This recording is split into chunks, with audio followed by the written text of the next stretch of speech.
Sunday, July 26th. Selecting this time of year for our stay, July 15th to August 15th, couldn't have been a better choice. The weather was perfect. Mary Claire told us that before we arrived it had rained almost every day for a couple of weeks. Once on our second or third day there was a slight shower a little before noon, so brief like a mist the sun didn't even disappear. Occasionally I thought I could hear rain in the middle of the night, but by morning the sun was bright and the sky cloudless. The temperate climate and abundance of exotic plants made us feel as though we had gone south, when in fact we had traveled farther north. It occurred to us that since the summer light was so long at this latitude, dawn was at 5, darkness didn't arrive until 10 at night, the winter might affect the reverse. Calculating the seasonal differences, I thought the sun would not rise until 10 in the morning and might set at 3:30 in the afternoon. Heaven may have no exits, but it could have a darker side. Over the long sunny days, the pattern of eating constantly changed, with the exception of breakfast, which was always around 7 or 8, lingering sometimes until 11 or 11:30. Since we were not obligated to anything, we might eat a lunch at noon or 1 o'clock and have a meal at 6 or 7. Sometimes we would eat a late lunch at 3 or 4 in the afternoon and then at 10 have a full sit-down dinner. It changed from one day to the next. An early dinner, roasted herb chicken, pasta and a white wine and bell pepper sauce, curried peach and pear orange custard tart. I cut 3 chickens down the center into halves, rubbed them all over with a mixture of olive oil, herbs de Provence, garlic, salt, and a generous amount of fresh ground black pepper. Laying them in the earthenware baking dish, I slipped them into a preheated 450-degree Fahrenheit oven and let them brown for about 15 to 20 minutes. While the chickens were browning, I minced up 4 whole ripe tomatoes with a red bell pepper, a yellow bell pepper, and a large onion and spread it over the browned chicken with a half bottle of white wine. Covered the dish and put it back in the oven, turning the heat down to 375 degrees Fahrenheit to cook for almost an hour. After the chickens had cooked, I lifted them onto a platter, boiled up enough bow tie pasta for all of us, and tossed it into the leftover chicken sauce with some fresh basil and Parmesan. For dessert, I made a curried pear and peach tart. The dough was a butter pastry made with a half pound of butter, 2 and some cups of flour, 3 tablespoons of ice-cold Perrier, 1 egg, and a handful of sugar. I did it all in the food processor, and once again I didn't roll it out but pushed it around in the tart dish by hand. I peeled and sliced the peaches and pears and laid alternating slices around the dough until it was filled. I think I used about 3 of each fruit. Then I made a mixture of a cup of sugar, 2 tablespoons of curry, a half cup of orange juice, 6 eggs, and a quarter cup of melted butter, and spread it over the fruit. I baked it for almost an hour at 325 degrees Fahrenheit. What emerged from the oven was a tart filled with sweetened fruit sitting in a lightly curried orange custard. When we cut into the tart, it was still warm, and we finished it in one sitting. After dinner, Jack and I went out for a bicycle ride. We rode through town to the bridge where the Marina Cafe was, crossed over, and headed south following the river. The houses along the road were beautiful. All of them were of stone, most built 100 years before. But even the ones that were relatively new, built in this century or perhaps even this decade, harmonized with their surroundings. Nothing looked out of place. An old woman in a large straw hat tied with a scarf was cutting lavender and roses in her walled garden and putting them into a basket on her arm. She reminded me of one of the drawings in a Mother Goose book I had as a child, and I called out, "Bonjour, madame," as we rode by. She smiled and returned, "Bonjour, monsieur." To be away from everything you know, including language, telephones, a work schedule, television, newspapers, and your everyday routine was more liberating than I could possibly have imagined. The freedom made me feel younger, not in the sense of youthfulness, but in the sense of being more expectant of a future that held promise. I think that feeling happens to anyone who can completely throw himself out of the familiar and into the unknown. You simply need to put the plan into action. It's like cooking. Once you heat up the pan, all you have to do is put something in it and it becomes a meal. The more you add, the more you care. The sooner a meal becomes a banquet. I thought about this as we rode farther into the countryside. I'm going to reread that paragraph. To be away from everything you know, including language, telephones, a work schedule, television, newspapers, and your everyday routine was more liberating than I could possibly have imagined. The freedom made me feel younger, not in the sense of youthfulness, but in the sense of being more expectant of a future that held promise. I think that feeling happens to anyone who can completely throw himself out of the familiar and into the unknown. You simply need to put the plan into action. It's like cooking. Once you heat up the pan, all you have to do is put something in it and it becomes a meal. The more you add, the more you care, the sooner a meal becomes a banquet. I thought about this as we rode farther into the countryside. I was born into families of great aunts and grandmothers who were incredible cooks, plain and simple salt and pepper cooking both on the Polish and the Scotch, English, German side. These women always made me feel welcome in the kitchens to, quote, lick a dish, end of quote, cut an onion, drop cookie dough onto the cookie sheet, or stir the pots. I learned to make noodles at 5 years old, but didn't eat a souffle until I was 23. I was taught how to make milk soup at 6. But didn't eat a lobster until I was 25. By 6th grade, I was buying boxed cake mixes and adding all kinds of things to them just to see what would happen. Grape Kool-Aid in an angel food mix, or strawberry jam instead of sugar in a chocolate cake, and orange juice and brownies. Even at that age, I simply loved and understood food and cooking. From the first day I walked into my kitchen at the restaurant, I possessed an innate comprehension of ingredients, quantities, heat, and how to add different things to the everyday edibles to create something new.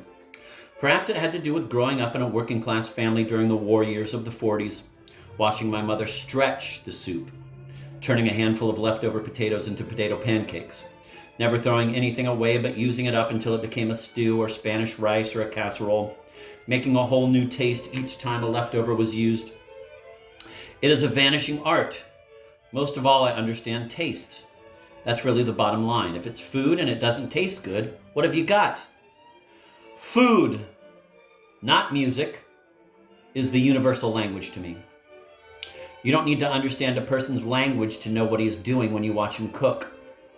One evening I watched 2 chefs on French television making a pâté de foie gras, and while I couldn't understand a word of their explanations, I completely understood everything they were doing. I felt akin to their culture of food and cooking, not like an outsider, someone who was not part of the schooled elite, but a fellow cuisinier.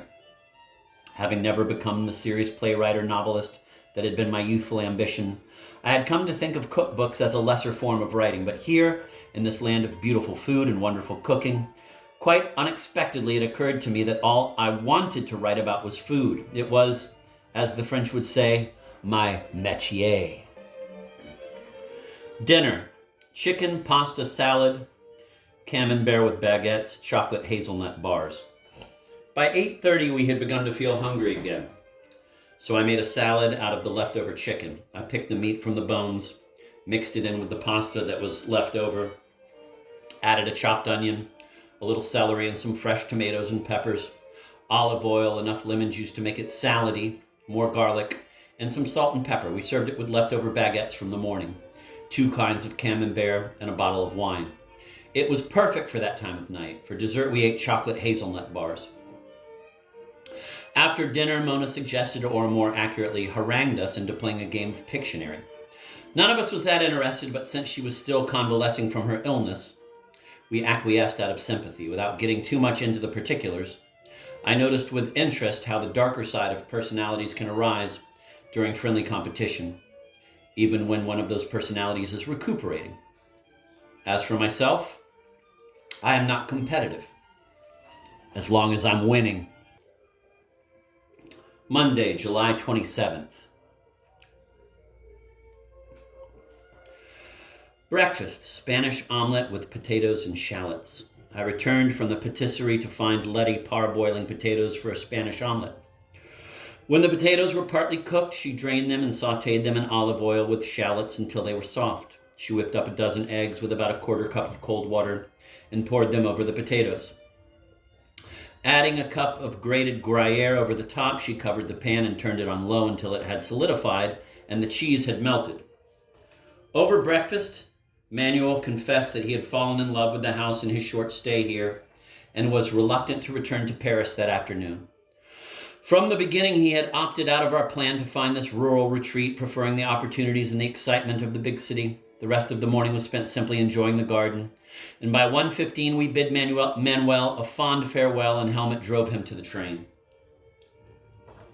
We decided it might be a nice change to eat lunch at the slightly more upscale restaurant End to End at the corner. The Green Book was not overly enthusiastic about it, but did say it was under new ownership and hesitated to make a pronouncement about the food. It was the attractive ivy-covered building standing right at the entrance to the town. It was into its parking lot that the police had pulled us the day we had arrived. We were ushered into the garden by a somewhat stern and unsmiling hostess and seated under a canopy at a long table covered in a red cloth. The waitress arrived and we ordered small carafes of red and white wine. Our selection was complicated by her insistence on practicing her execrable English on us, even though Letty's French was much better. The menu offered regional dishes. Helmut and Letty both had a foie gras as an appetizer and duck breast for their main course, along with zucchini and a savory nutmeg custard. I started with a tureen of salmon, then pain du forestier, guinea fowl in a rich brown sauce, while Madeline and Mona also had the salmon with a crudité for a first course. Jack ordered bouffe à la maison with green vegetables. For dessert, we ate pear tarts and creme caramel. The lunch turned out to be just okay. The price, almost $20 a piece, took us all over our frugal budgets, but we agreed it was nice to be eating out for a change, though everyone said they liked my cooking better. Even in a foreign country, smart people know which side of their pawn their beurre is on. Later that afternoon, I took my usual long walk, crossing the main road to the lane that led out into the fields on my left, and just as you entered the town was a camping area on the riverbank. A man was shaving, using a mirror hung from a low branch of a tree, a pan of water sitting on a stump next to him. Beyond him, a woman was wringing out clothes and spreading them over bushes to dry while her husband leaned against the car and read, keeping one eye on a crawling baby.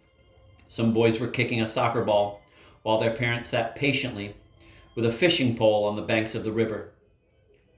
On the other side of the road, on the tennis courts, a young couple vigorously batted a ball back and forth, while nearby a group of elderly men played a bocce-like game called pétanque, wielding crochet hooks and knitting needles to the tempo of their rapid conversation. Their wives sat on benches in the shade, keeping one eye on the pattern, the other on the game. Paralleling the river, the road continued for a quarter of a mile, entering into the fairgrounds where a grid of poplars had been planted in perfect alignment. Walking beneath them, I felt I had entered into a great hall held aloft by 100 pillars of standing timber. The fields of sunflowers and corn that surrounded the fairgrounds were irrigated by compressors that pulled up water from the river through long pipes to numerous sprinklers, and everything, despite the dry weather, was green and healthy.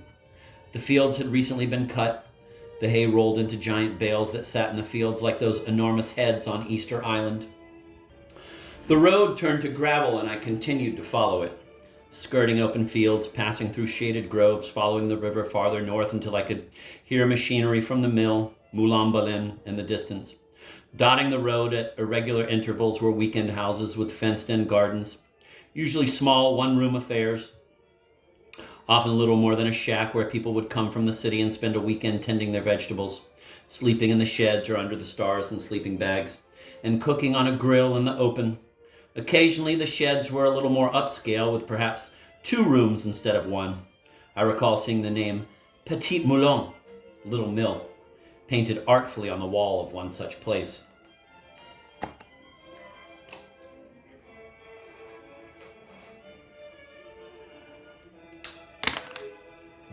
The 3-storied, gray-colored limestone Moulin Baleine sat at a bend of the river. The huge, faded red water wheel that for 300 years had turned the grinding stone was still. A modern, more efficient building had been added across the road from it. And I could see men packing bags with that milled flour that makes the baguette taste so different from anything baked at home.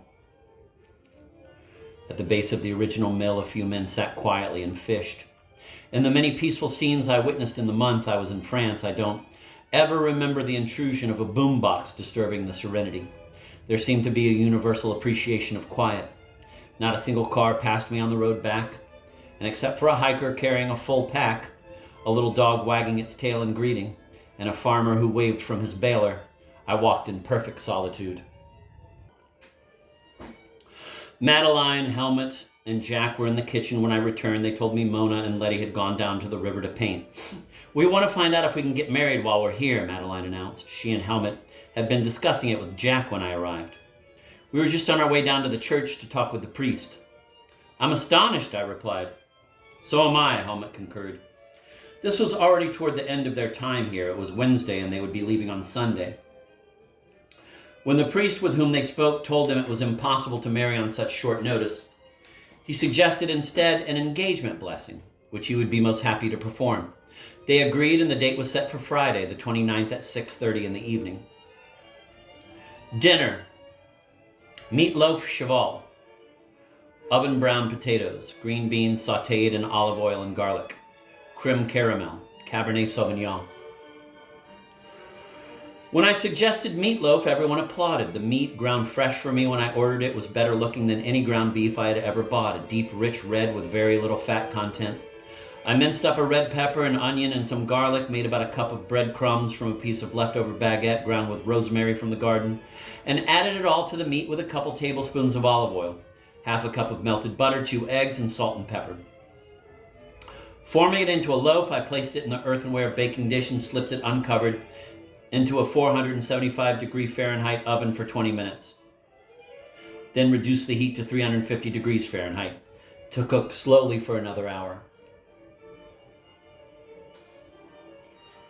Letty offered to make oven brown potatoes. She peeled enough potatoes for the 6 of us, then cut them into quarters like fat French fries and parboiled them.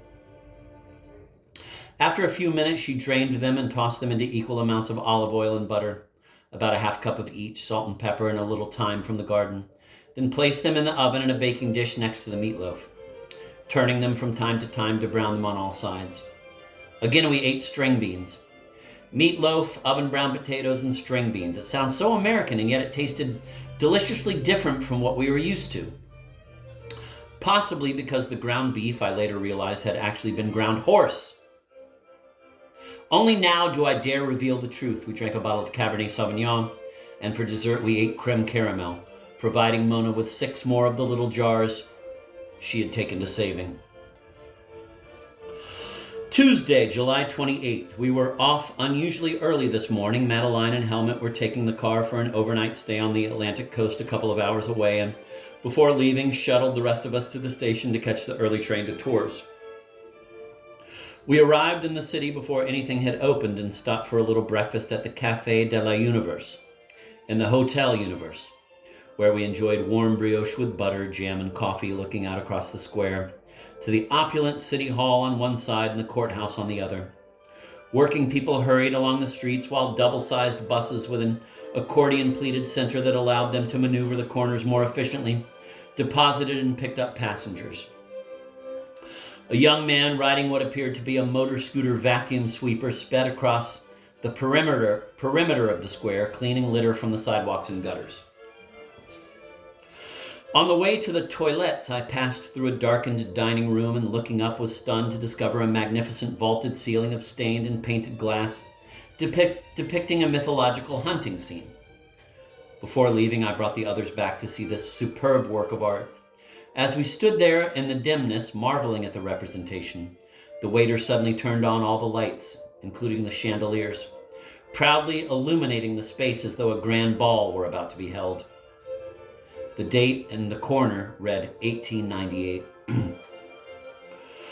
The 2 sisters looked forward to a day of shopping, having already done time waiting outside numerous gift shops for them, joining temporarily those legions of glassy-eyed husbands holding bags like souls lost in ennui. We feigned interest, but begged off in favor of a Delacroix exhibition that was being advertised all over Tours.